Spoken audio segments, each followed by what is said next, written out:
about the work of CMJ? Any questions about the Bible? I do. Ma'am?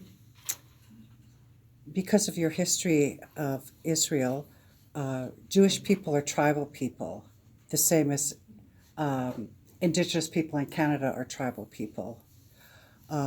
So Israel, you would say, has been colonized? Israel's been colonized. Yeah. You mean by these Jews coming from outside that are not normally indigenous? Well, by anyone at all.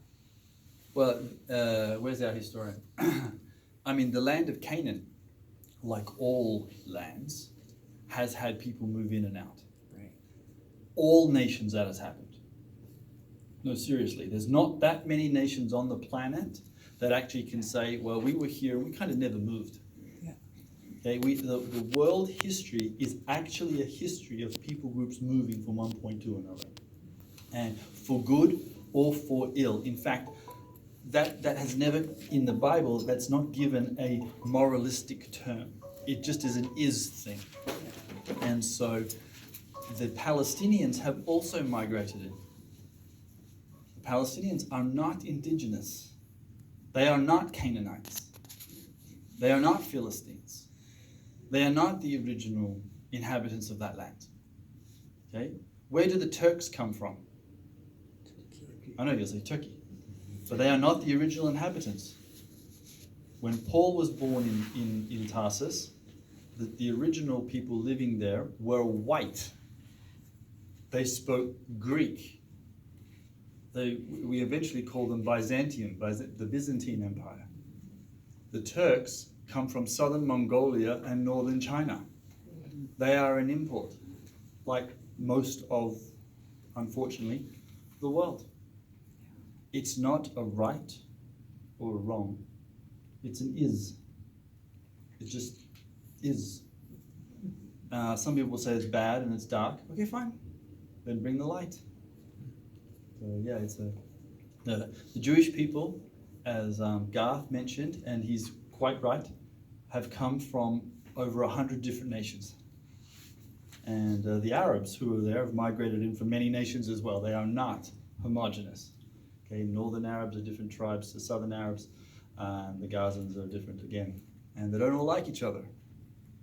A very favorite place in Israel to go on Shabbat, because Jerusalem's closed, is Abu Ghosh, which is what they call an Arab village, except they're not Arabs, they're Chechens.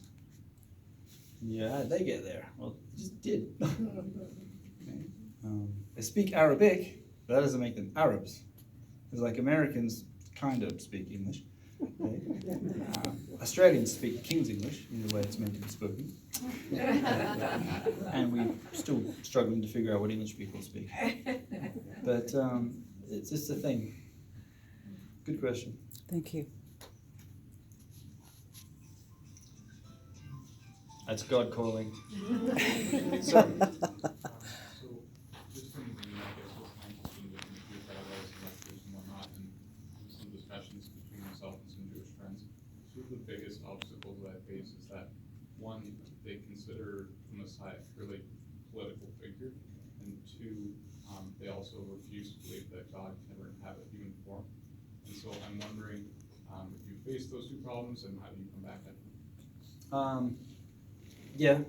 What's the question? Okay, the question is, and I'm going to sum it up in a different way, is that in modern day Judaism, and I'm going to use the word modern day Judaism, the argument is Jews don't believe that God inhabits human form, and Messiah is actually just a political figure. Okay, that is a stream, could even be quite a large stream, of modern day Judaism. One of the blessings that I've had the opportunity to do is to, when I've researched a lot of the Midrash, and I study a lot of Talmud with these rabbis, I have discovered along my studies that that was not always the case. So for example, when you read the book of Daniel, and you say you read Daniel 7, and so here's Daniel having a vision, and he says, as I looked, so he's looking into heaven, he says, I looked, And there were thrones, and they were set in place. And the Ancient of Days took his throne. And his clothing was as white as snow. The hair on his head was as white as wool. His throne was flaming with fire, and its wheels were all ablaze. And you go, wow, this is good stuff. What do you think about this, Rabbi? And they're like, I'm struggling with that. You go, why? Because he saw how many thrones? Daniel says, I looked and I saw thrones.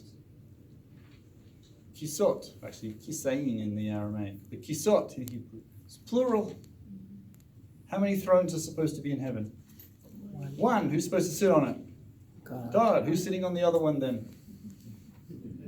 Right? And so there became, in the Second Temple period, a theology called the two powers in heaven. And you're free to look that one up, because the last rabbi to ever verbally announce who the other power was Rabbi Akiva, who was 100 years after Jesus, Yeshua, and he said, there are two powers in heaven, and the other power is the Mashiach.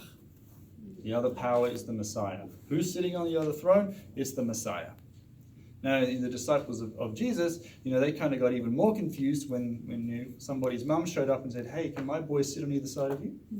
Okay? And Jesus is like, you don't even know what you're asking. Right? But so it is not true that Jews never thought that there were multiple powers in heaven. They did.